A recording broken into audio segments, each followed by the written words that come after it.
right, people are officially late now. We're going to get started. Hello, my name is Justin Yu. I will be this session's instructor, I suppose. All right, and this is the first week of, or the 0th week, I should say, of the fundamental series. All right, and this series is going to be handled a bit differently from all the others. For starters, it's going to focus more on the curricular aspects of mathematics, math that you might cover at schools. However, our goal is to take it very differently. We're going to look at the motivations behind each subject, make more connections than schools ever could. Just overall, just trying to have a better time with math that you thought was just stupid and boring. All right, and we have other people here. We have Dylan Liu. You'd like to introduce yourself? Hi, my name is Dylan. I'm a sophomore, rising sophomore at MIT, and I'll be your TA for this class. So if you have any questions, then feel free to private message me. Yeah, and we also have Brian, who's going to actually be leading us for the first half of the session. Hey, I'm Brian. Yeah, I'm an undergrad at UC Berkeley studying applied math and integrative biology. And so yeah, I'll just do I'll just be here for like a little intro part, and then because I have the animal liberation online assembly after this. But yeah, back to Justin for now, I guess. Yeah, was there something that you wanted to start us all off with? Computer camera. I thought I managed to mute everybody. Mute all. There we go. All right. Wait, Brian, did you want to start with something? Oh, Like the did activity? you introduce yourself as well? Oh, I forgot I have a name. Silly me. Okay, yes, my name is Justin Yu, and yes, I'm currently a high school senior. I will be attending MIT in the fall, though, and I've done math competitions for many, many years. I love the subject, and I have gotten pretty far in it, too, as a result of this passion. In 8th grade, I participated in the Math Counts National Countdown with the 2016 Texas team. We are noted for being the only team to have all 4 people in the countdown. And what's more, I have also participated in the Math Olympiad summer program. This was just this last year. It was a great time. I believe that anybody can get really far up, provided they just have the motivation. And yeah, that's why I'm here. All right, so should we get started? Sure.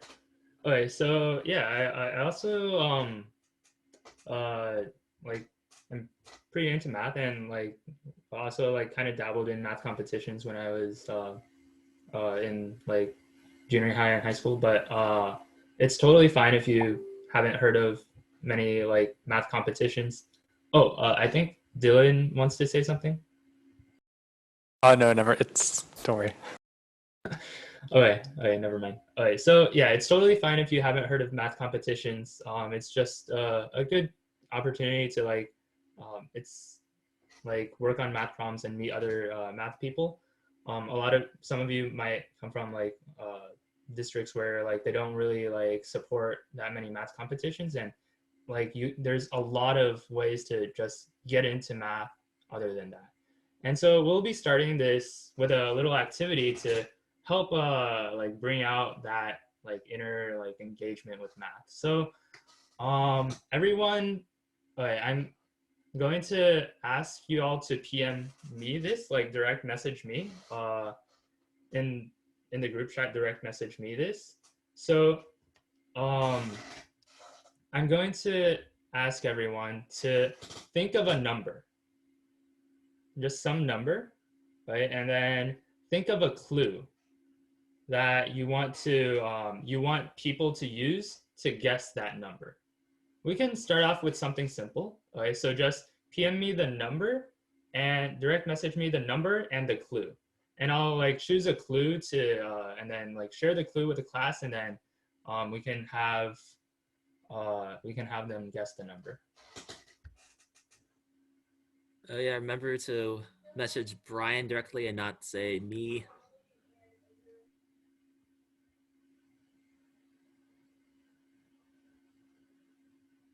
Okay, cool. I'm having some numbers come in, which is really cool. We can stop for now so that I can like scroll through the chat.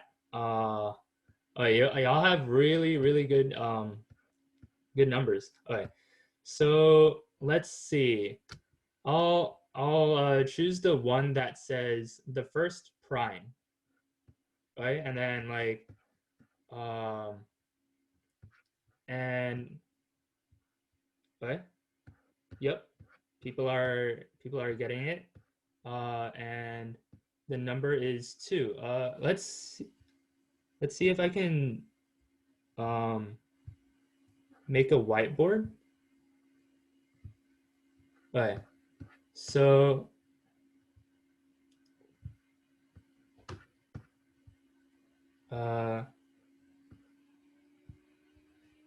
wait, I think I'm not seeing the screen at the same time. Oh,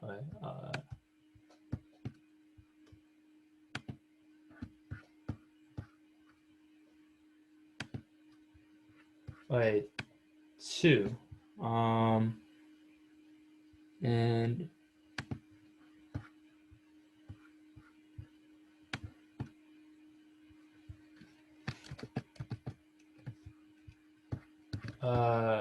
wait, let me see.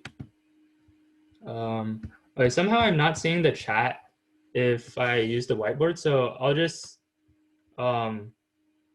like everyone remember, our first number is 2. And let's see. And 2, one thing about 2 is that it's a natural number. Like it's 0, 1, 2, 3, 4, 5, and so on. They're the natural numbers, right? And okay, so someone give okay, so now give a number that's a little harder.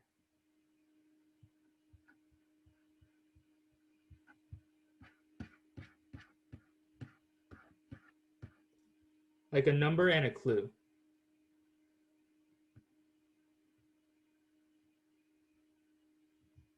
Okay, so I have a number and a clue, so people can stop messaging for now.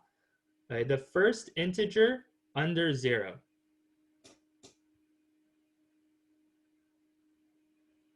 Okay, cool. It seems like people got it. -1. Okay, so we have 2, and 2 is in the natural numbers, 0, 1, 2, and so on. And then we have -1, and -1 is not like 0, 1, 2, or so on. It goes the other way, right? 0, -1, -2, and so on. So -1 is part of the integers, not just the natural numbers, the integers. Okay, and let me see if people have another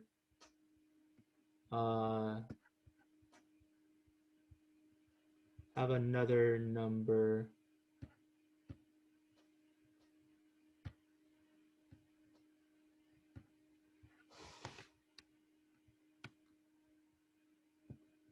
Okay, I'll choose a clue. Approximately pi.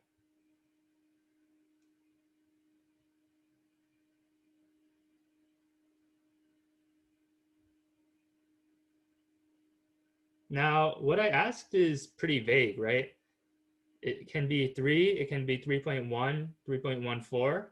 And a lot of people are saying 22 over 7. So I'll go with that. Because 22 over 7, 22 over 7 is a fraction. You take, you can also write it as 3 and 1/7. So 1/7 more than 3. Either way, it's something divided by something. So fractions fill in the gaps, right? So we started with the natural numbers, 0, 1, 2, 3, and so on. And then we expanded to the integers, so -1, -2, -1, -2, -3, and so on. And then now we're there's big gaps in between each pair of integers, 0 and 1, 1 and 2, 2 and 3, 3 and 4. And then in the gap between 3 and 4, there's there's stuff like 22/7. So 3 and 1/7, which is what we just said. Awesome. So okay, we already have so many examples, so I'm just going to scroll up for another example.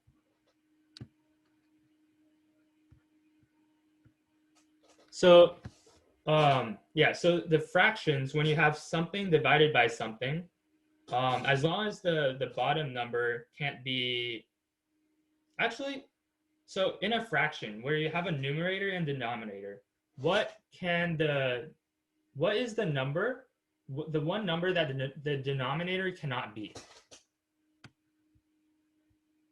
0, right. Okay, everyone's got it. Okay, cool. So the numerator can be any integer. The denominator of a fraction cannot be 0. Okay, so once we have all the fractions, we fill in those gaps in between the integers and we have the rational numbers. Rational just means a fraction. Okay, let me choose something else.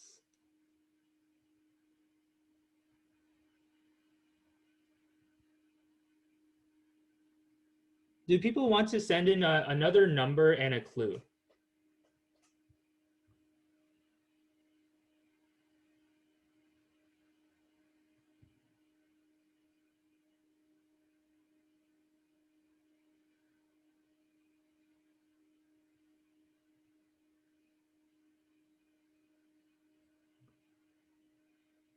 Make sure to send in a clue. Like a good clue that people can like tell what it is pretty easily, but it's also like pretty contextual.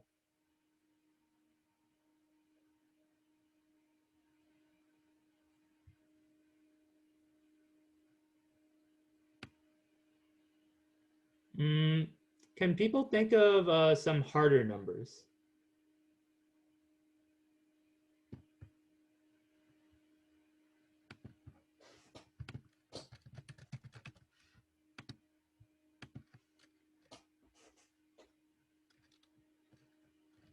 All right, let's see. So I have a number, and one clue for that number is it's a number that appears a lot in nature.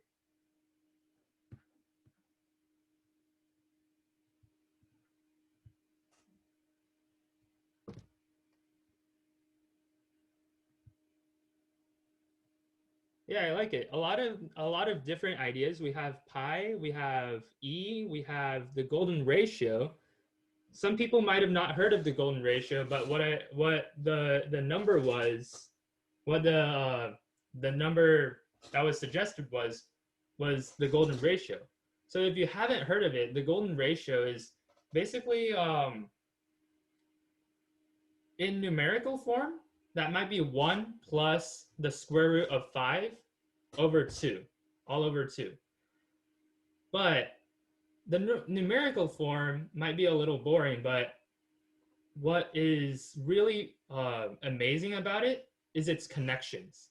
You see 1 plus root 5 over 2 in all kinds of things, from ratios of body parts in humans and other animals. We see 1 plus root 5 over 2, the golden ratio. We see it in different plants, and they create really amazing fractal shapes. One example is the golden ratio spiral, which you can look it up on Wikipedia after this. All right, and now we're going to look at and someone also mentioned that the golden ratio, which we often write in mathematics as phi, has the property that phi squared is phi plus 1. Okay, so let's see.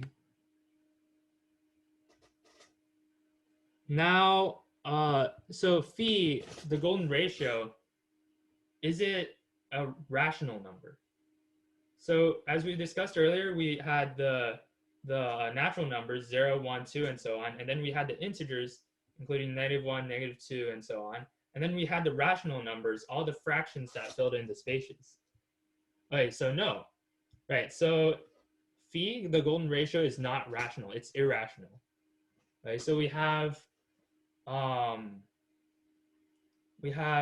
the natural numbers 0, 1, 2, and so on. We have the integers -2, and so on. We have the rational numbers, and we have irrational numbers like phi, 1 plus square root of 5 over 2. However, as someone noted earlier, phi squared equals phi plus 1. So we can also say that as phi squared minus phi minus 1 is 0. So it's okay if you can't visualize this equation right now. It's not your fault.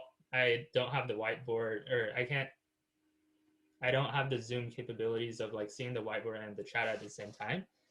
But because phi squared minus phi minus 1 is 0, because it's the solution to a polynomial, it's actually an algebraic number. Right? So we have the natural numbers, the integers, the rationals, and we have algebraic numbers. It's the solution of a polynomial with rational coefficients. So it's algebraic. Polynomials have to do with algebra. And now I'm going to choose another number. Can people send in a harder number? We had 2, a natural number. We had -1. We have 22 over 7. We had phi.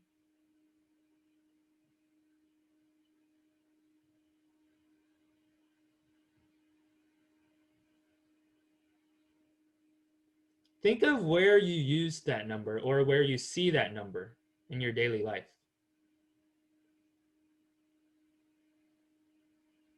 Or something interesting about it.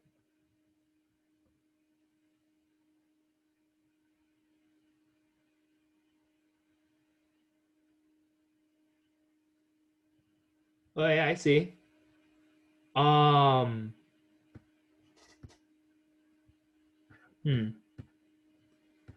I have the clues that it's a constant and it's used in finance. What is this number?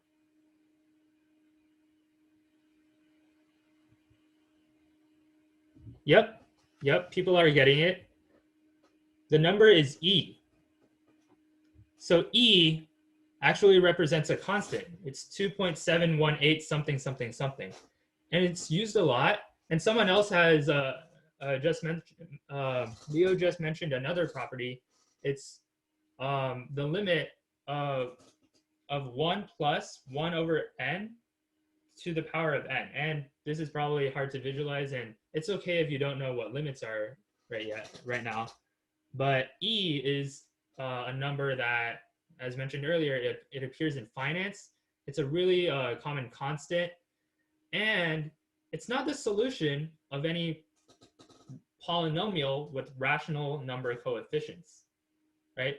So E is not an algebraic number. We had the natural numbers, the integers, the rational numbers, the algebraic numbers, but E is not algebraic, it's transcendental, right?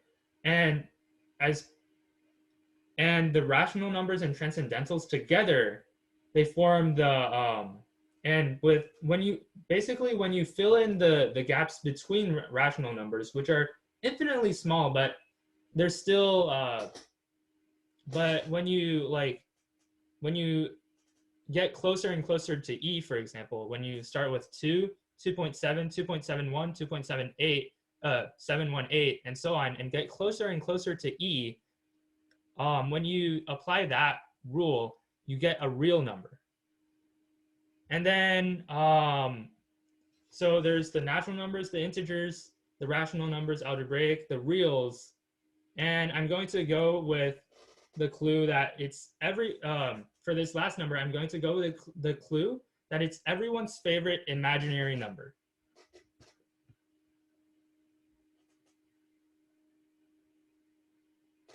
Okay, I, right? So if you look at the equation x squared equals -1, what's x? If x is positive, x squared is greater than 0. If x is 0, x squared is 0. And if x squared is negative, then x squared brings it back to a positive number. So for any real number, x squared cannot be -1. But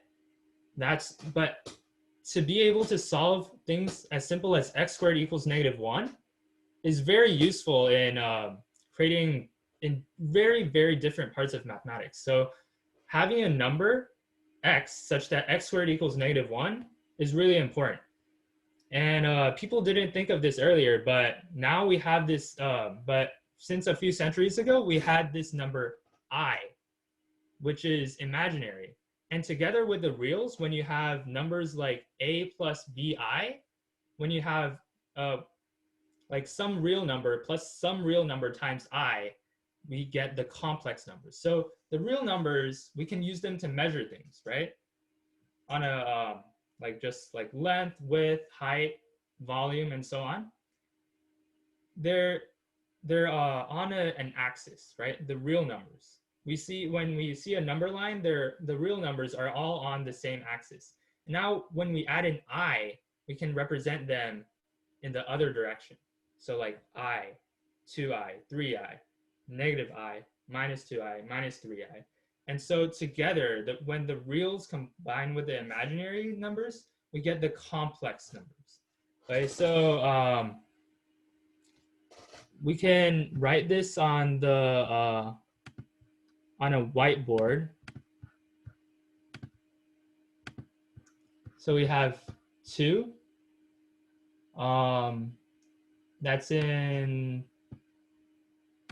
This is a fancy symbol that mathematicians use for in, like, and then the natural numbers.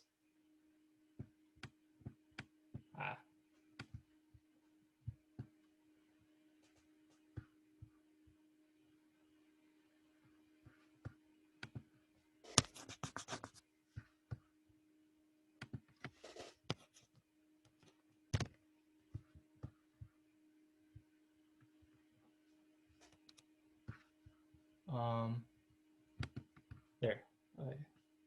2 is in the natural numbers.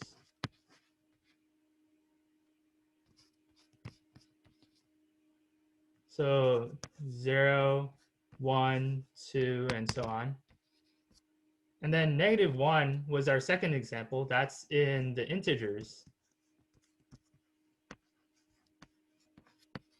So when we go the other way, -1, -2, and so on.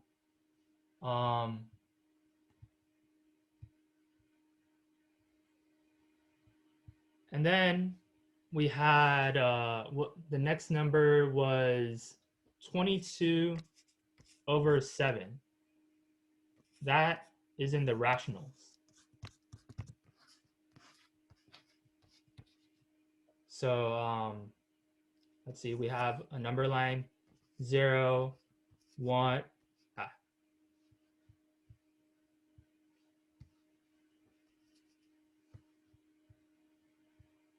0, 1, 2, 3, 4, and 22/7 is somewhere over here. It's a rational number. And then let's see, we had 1 plus the square root of 5/2. This is the golden ratio. And this golden ratio, right, so this golden ratio, we write it as phi. This is a Greek letter phi over here. And because phi satisfies the property phi squared equals phi plus 1, it's the root of a polynomial, and it's in the algebraic numbers.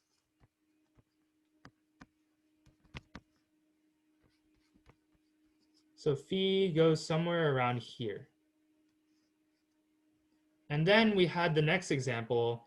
The next example was a constant that's often used in finance, and has something to do with 1 plus 1/n to the power of n. when n goes to infinity, and that number is e. So that's the limit, and it's okay if you don't know what the limit is right now.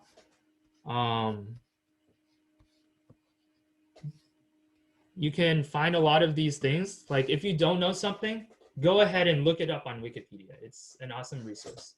So E is something like 2.718, right? So E goes somewhere right here.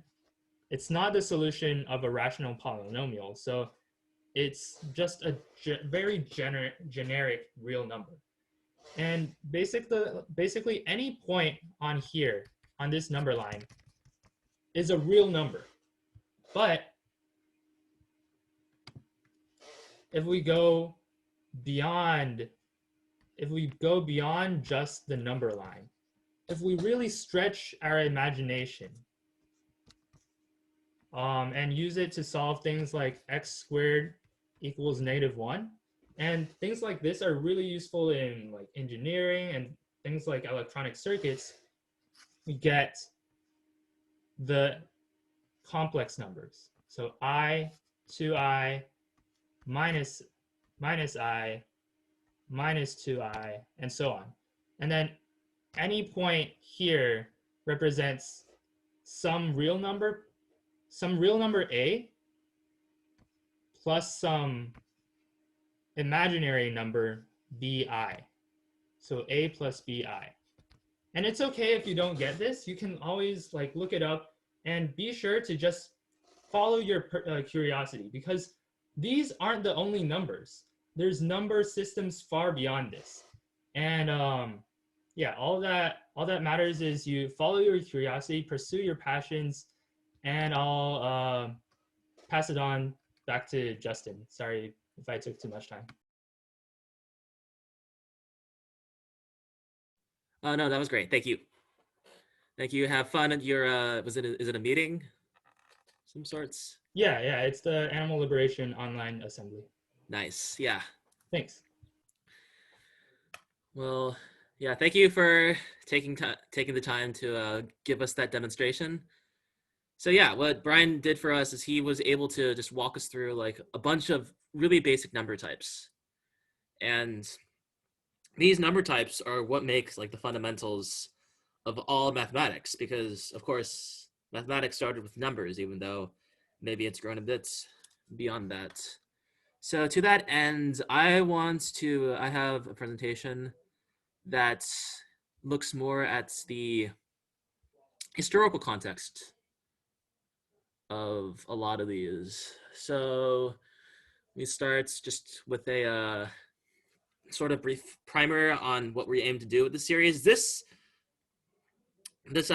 meeting is going to be like a bit different from the others, because we're not really covering many problems per se, just really setting up the background for what we're doing. So yeah, with here we want to focus more on like curricular math, just back to the basics, but we want to do it differently from schools and just look at more of the main ideas that drive a lot of the stuff that we do.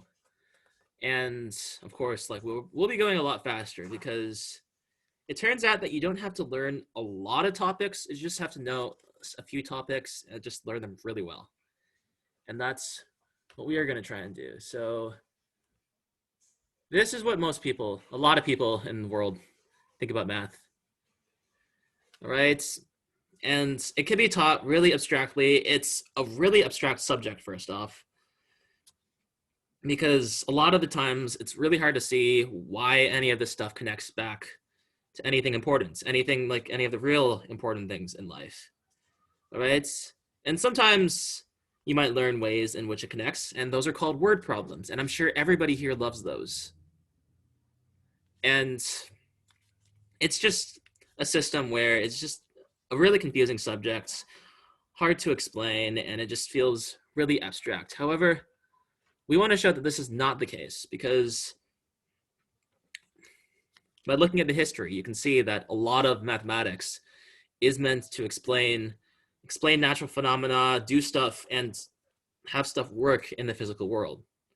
Right? If that's not the case, then these systems are supposed to connect with each other, right? We develop mathematics to create a way of thinking that is consistent completely throughout, right? And that's one of the main things that we care about so much is consistency and repeatability and simplicity, despite like trying to display things in a nice way, which is actually really difficult, as we'll soon see.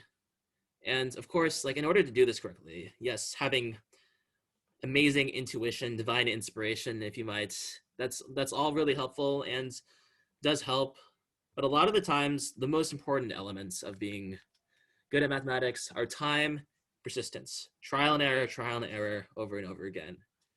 And yes, let's see how several civilizations, massive groups of people tackled a simple problem.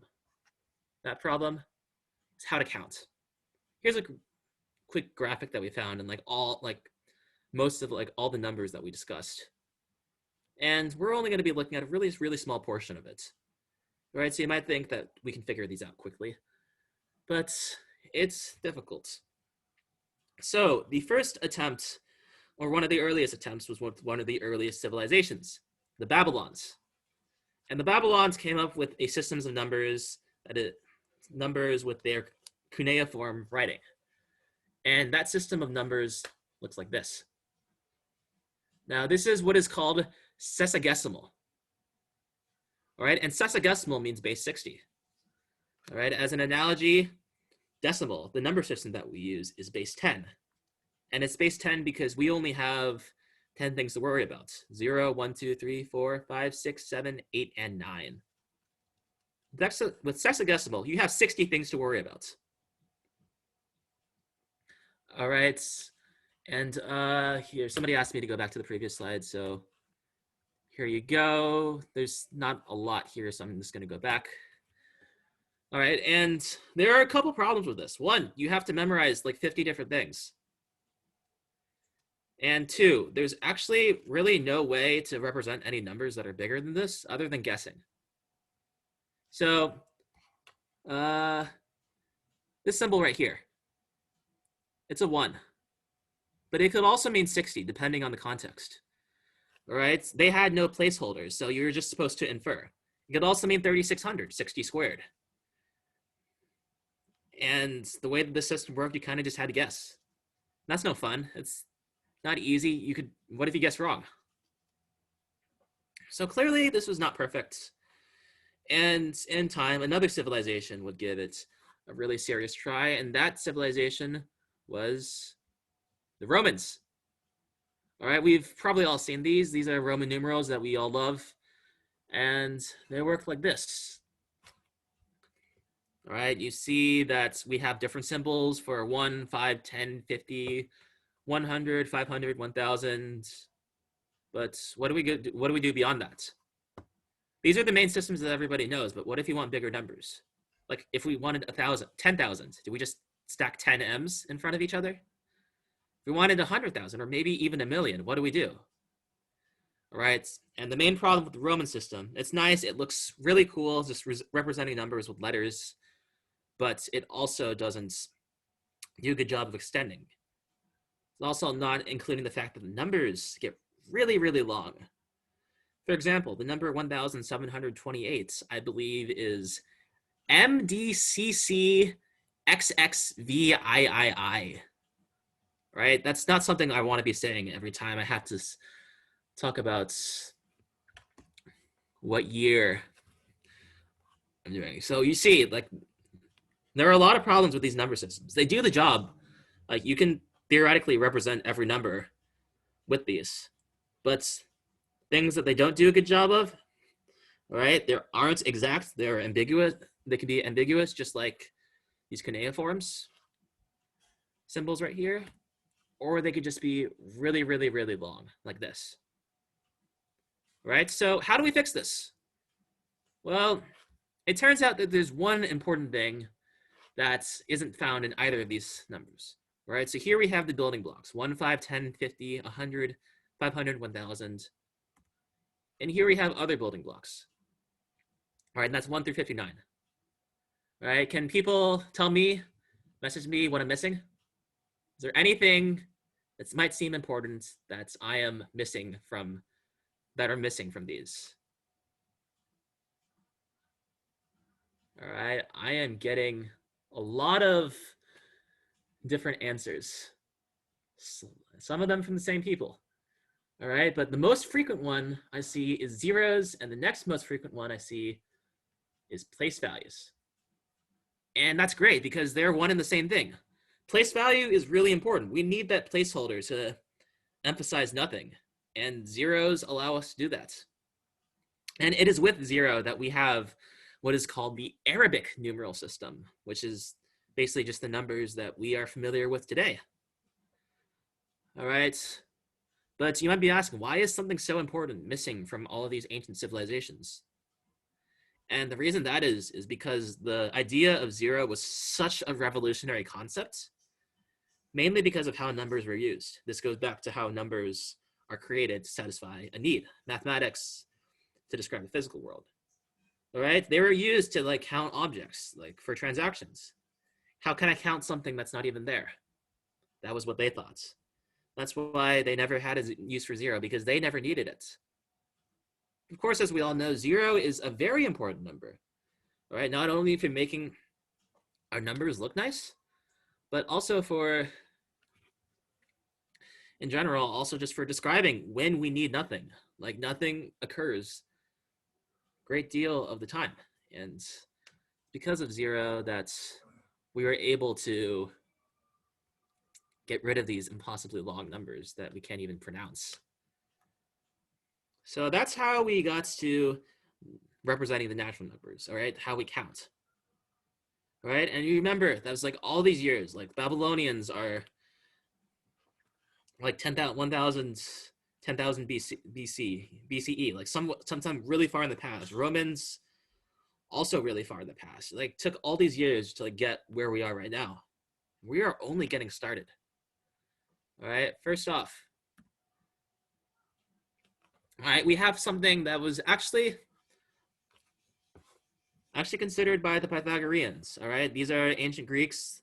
The Pythagoreans are a cult led by everybody's favorites theorem name, Pythagoras.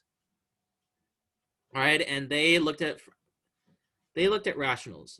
All right, actually, what they really cared about was making sure that everything was an integer, but rationals were the next best thing because rationals are just two integers, one divided by the other.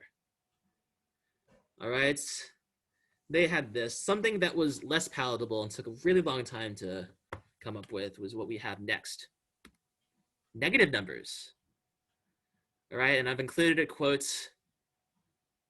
of like basically this like mathematician person who like studied hard, became a mathematician, and didn't believe that negative numbers were useful. Right? They darken the very whole doctrines of equations and make dark of the things which are in their nature excessively obvious and simple. Yeah, people still had opposition to negative numbers all the way in the 18th century. All right, and of course, they represent things that are less than zero. Right? What are they useful for? Right? The most simple example is debt. All right, I may be paid a salary by the company, but what if I owe the company money? Right? It goes the other way.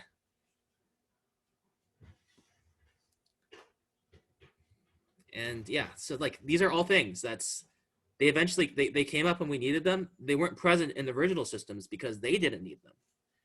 And with enough time, they became accepted to the point where they're now taught to really young elementary school kids. And look, here you have trained professional adults arguing over this stuff, not believing it exists. But if negative numbers were bad, wait till we get to irrationals. All right, irrationals, we return to the Pythagoreans. All right, and this is a description that I lifted from Wikipedia because I think it's funny. I will read it. Hippasus of Metapontum, apologies for the pronunciation, was a Pythagorean philosopher. Little is known about his life or beliefs, but he is sometimes credited with the discovery of the existence of irrational numbers. All right, the discovery of irrational numbers has said to be shocking to the Pythagoreans, and he is supposed to have drowned at sea, apparently as a punishment from the gods for discovering this horrific truth. So here you see another example of people who are just who in hindsight seem really close-minded, but this is just because they had no conception. They didn't need to worry about rationals, because why would anybody need to? All right. And when they were discovered and that they have to come to terms with it, a lot of the times you just can't. But eventually people were able to adapt to these new discoveries and continue. And we use a lot of interesting stuff now. Oh, has my mic been bad in the past? Apologies for that. Hopefully it's better now. All right, so yeah, irrationals, things like square root 2, the golden ratio, all right, pi and e, transcendental numbers also fit into this category, a lot of stuff, but we're missing one important thing. And if you thought that irrationals were extreme, let's get to this. Complex numbers. All right, as Brian eloquently described, how do you solve for the square root of -1? It doesn't exist. You can't assign it a number. All right, and this led mathematicians to say like, oh, it's illegal. You just divide by 0 and it just doesn't work. All right, but eventually somebody realized that, all right, instead of just saying that it doesn't exist, why not just assign it its own unique value and just see what happens, see if anything breaks. And surprise, surprise, nothing broke. Complex numbers, the square root, use manipulations with the square root of -1 are absolutely essential to a lot of mathematics. They have extensive applications in a lot of physical sciences and in engineering. All right, and it still nevertheless took a lot of time for it to be accepted. All right, Frederick Gauss, one of the great mathematicians, known for adding 1 through 100 at the age of 6. All right, in one person's opinion, the 4 greatest mathematicians of all time. Right, he needed to set the record straight, as he does with this quote here. And even so, it took him several years to accept the notion. It's really hard for people to accept new things because you never believe that you have a use for them. But once the use comes up, you must adapt. And this adapting, how do you say adapt, is one of the core parts of being not only a good mathematician, but also just a good and cool person, just being able to go with the flow. But you didn't think we were done here, were we? All right, because next we got Quaternions. All right, does anybody know what Quaternions are? I'm actually interested if anybody's heard of them.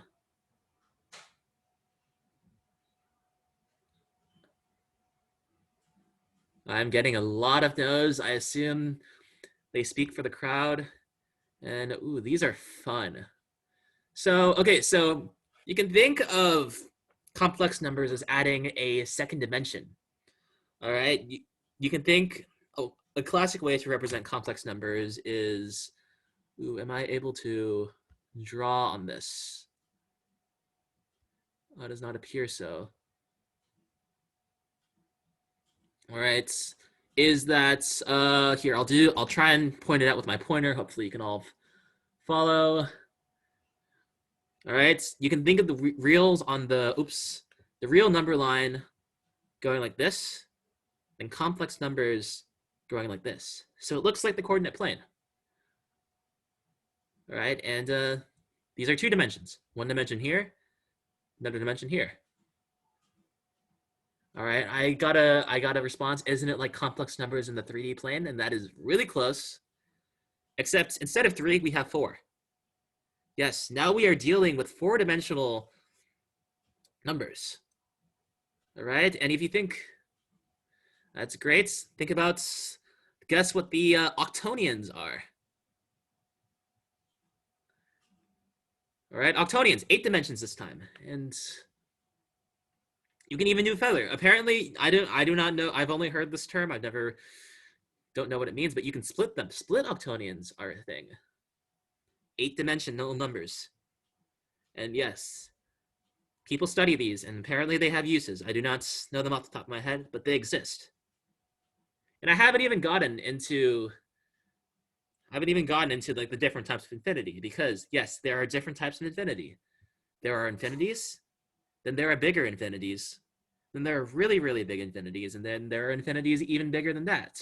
Yes, somebody said ellipse. There's an entire class of those. All right, and yeah, there's just a lot of math out there. And we're only looking at how we represent numbers. Now, we aren't even getting to like the operations, manipulations. We haven't even touched geometry. So there's a lot out there. And exploring all that, just like going through these connections, one connection at a time, is what we want to do. All right, and you will see like all these things, they connect back to each other, right? They connect in ways that you don't expect, right? And a lot of the major discoveries came because you look at an idea from a different perspective. Yeah. But why should you care about this, right? I do not know why you're all here. I'm hoping that it is because you all have a burning passion for the subject of mathematics, but that might not all be the case. I have had somebody say that their mom made me. Okay. I imagine that's a common response. You don't have to say it if it is true, but nevertheless, I still believe that you really should care, right? We have all this propaganda sitting here on these slides right in front of you, right? All right, math is cool, all right?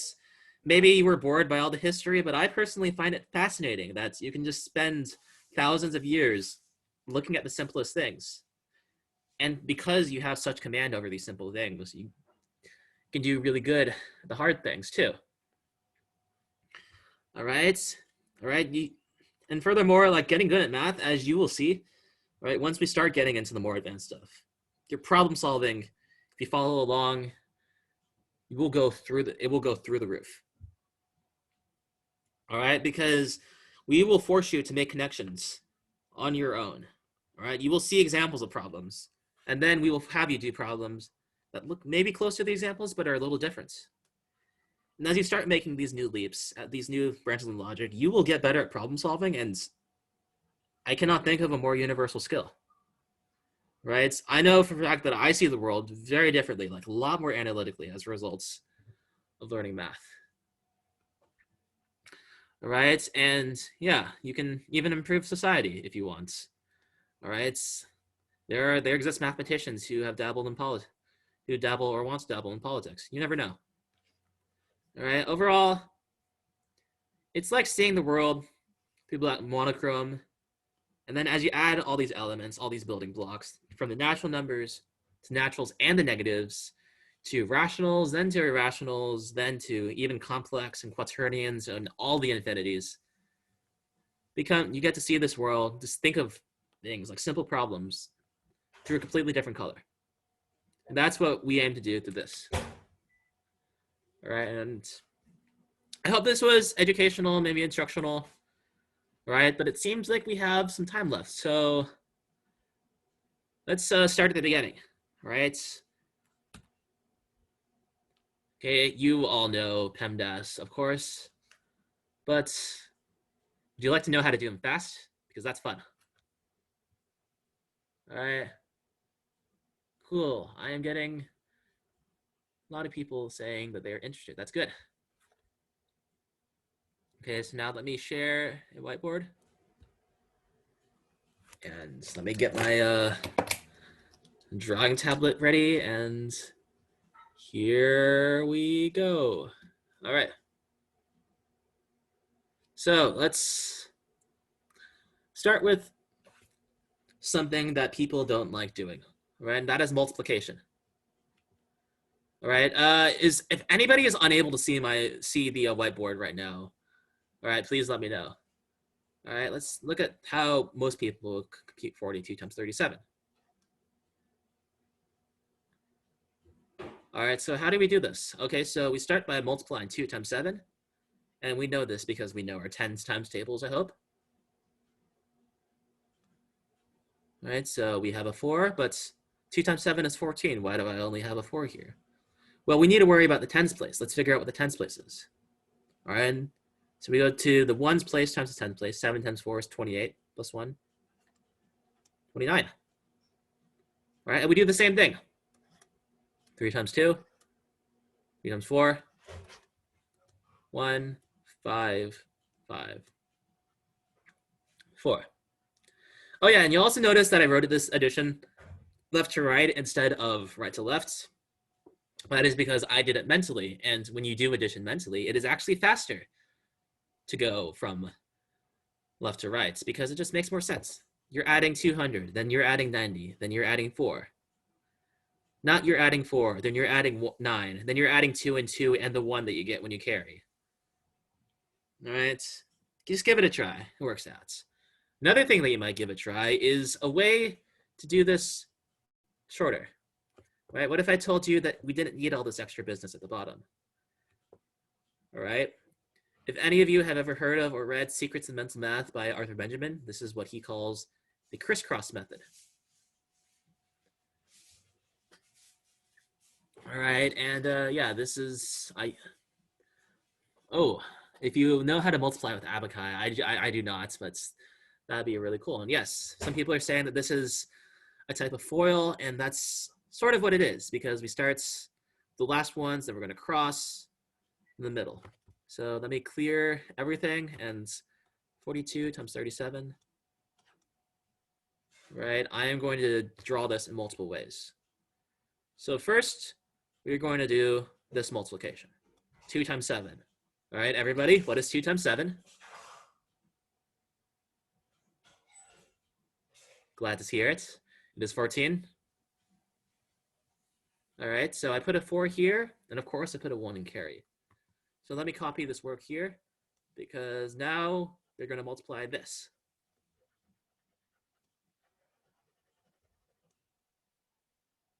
All right, and now you hope you see where the crisscross comes from.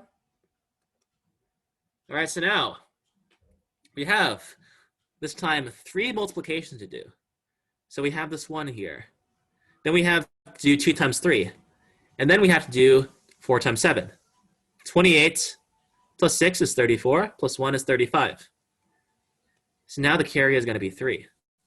All right, and we can ignore this for now. All right, so now the end, we go here. So you see this process, start from the right, crisscross to the left. All right, and remember the carry was 3. So you can see that we have 1 multiplication to do. 3 times 4 is 12, plus 3 is 15.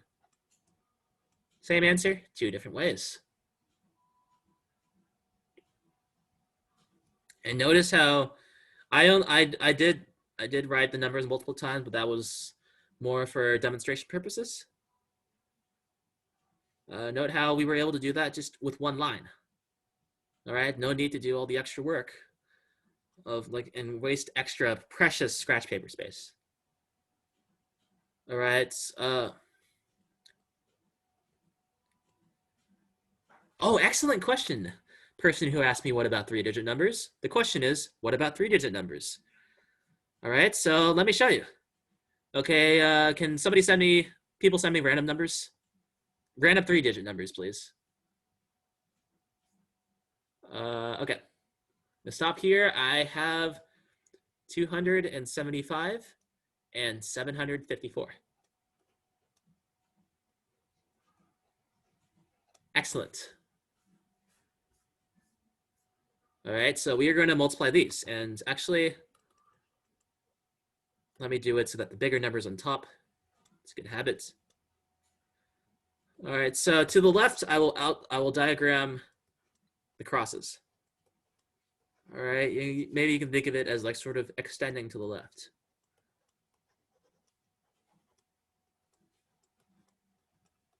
All right, and we are going to really be testing your computational fortitude with this one. All right, the famous or somewhat famous human calculator Shakuntala Devi, remarkable woman.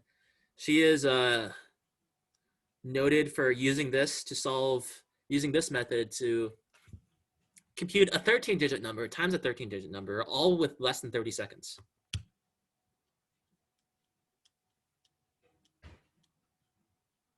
That's incredible. All right, so these are going to be the diagrams. All right, how we get each digits, and you see the cross trace stretches out from the right to the left.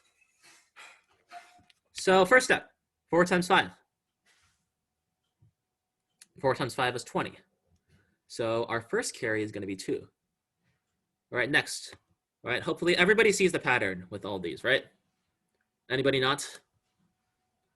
Sort of just like extending this, like the spider web, and then retracting it back. So we see next we have to multiply these two numbers and these two numbers. All right, 4 times 7 is 28. So we add the 2. That is 30. 5 times 5 is 55. Or 5 times 5 is 25. So 28 to 25, we get 55. Yep. So now, next one. This is going to be the big one. All right, we got to brace ourselves. All right, we're going to have to do 3 multiplications. And I will write these all out because it occurred to me that I should not be doing these in my head because addition is difficult and you do not want to make mistakes. So first one up, 4 times 2. All right, let me write the carry here is 8. Next, 5 times 7, 35. Next, 7 times 5, also 35. We add these all up together, you get 73. So we put a 7 right here, and the new carry is 7. All right, I'm getting a lot of questions. The name of the human calculator was Shakuntala Devi, I believe. Oh, did I? Oh, wow, wow. Thank you very much. Thank you very much, everybody who called me out on my mistakes. Yes, all right, so now we have to do another one, and this one's slightly easier, and hopefully this means I will not mess it up. All right, first one, 7 times 7, 49. Next one, 5 times 2 is 10. And the last one, we can't forget the carry. All right, yeah, I see people are beating me to it now. 67. All right, so now 7 times 2, 14. This last one right here. All right, and 14 plus 6. Big number, only 1 line was needed. Right, I'm asked if we could use this method on any number, and the answer is yes, we can. All right, I'm also asked 4 by 4, 5 by 5, 6 by 6, and so on. All right, and the idea is that we extend the same pattern here. All right, so if it was a 4 by 4, the first 3 steps would be the same. Then the 4th step would be the spider web.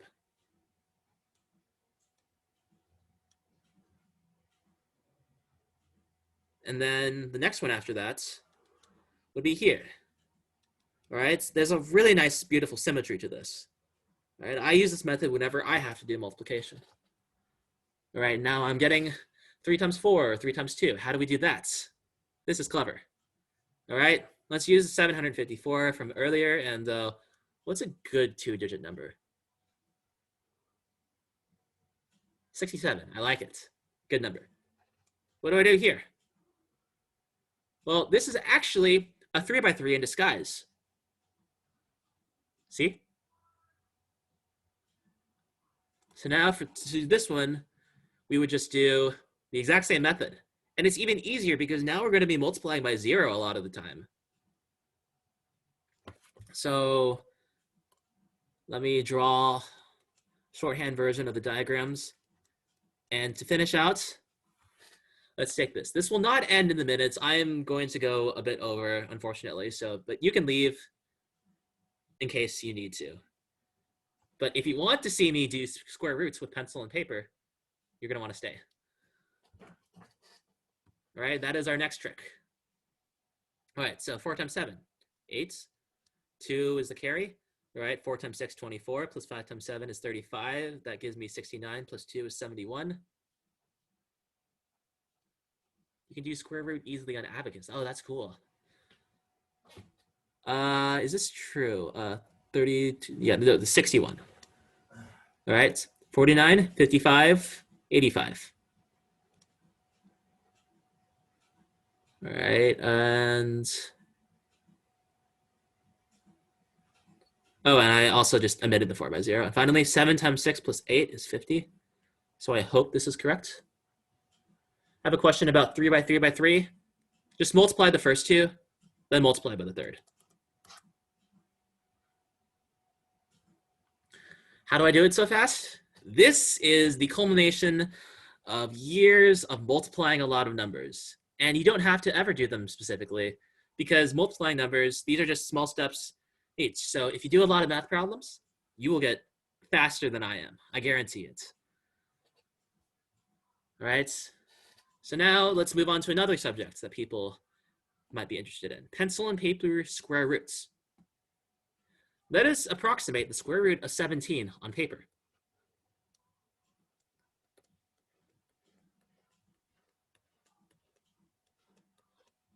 All right, and this is a complicated process, so I have a lot of digits to practice on.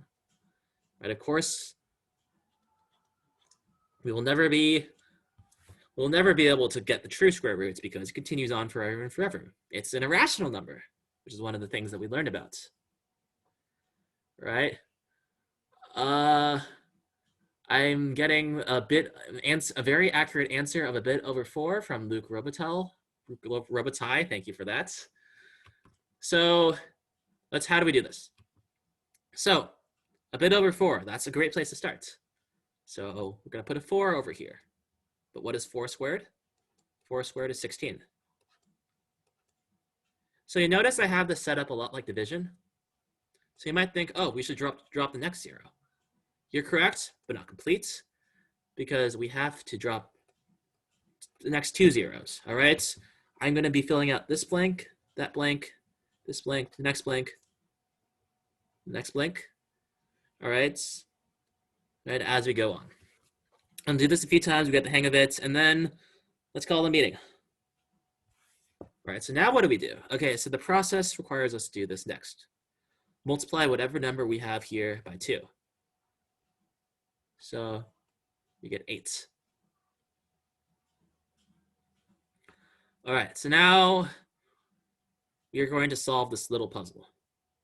80 blank times blank has to be as close to 100 without going over. So in this case, we say 81 times 1, because 82 times 2 is 164, which is too big. We can't do that.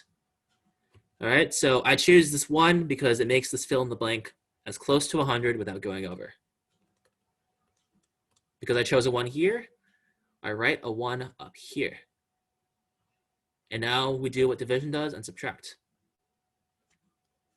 So we're left with 19. How many digits do we drop now?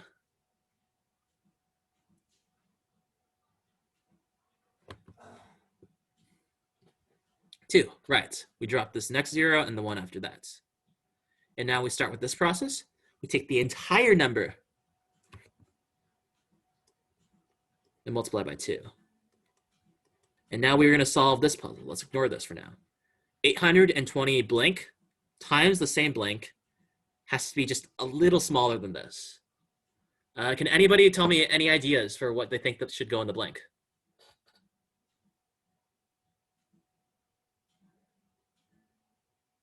Getting a lot of 2s. I think I agree with that. But let's just be sure. 822 times 2 is going to be 1644. But if we did 823 times 3, that's like 2,000 something. We can't do that. So 4.12. All right, and now we're going to subtract. We are left with 256. All right, I had somebody estimate 4.15, so as you can see, that's very close, just a bit high. Let's get the next digits. All right, this will be the last one I do, and then this will be the end. So what do we, okay, so we drop the next 2 digits. Everybody remember what we do with this big number that we have on top? We'll multiply it by 2. So now we have 824 blank. So 824 blank times blank has to be close to this. All right, any ideas for what goes in the blank?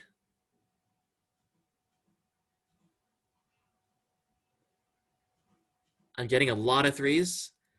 Let's just check that to be sure. All right, 927. Wow, that's really close. 4.123. And then you guys keep going if you want, by all means. Carry this out to as many decimal places as you want. Computations do get a bit difficult, but hey, let's practice. All right, so I wanted to end with like more fun style computations, just like interesting things that maybe you haven't quite seen. All right, for more really fascinating topics like this, I will say secrets of mental math.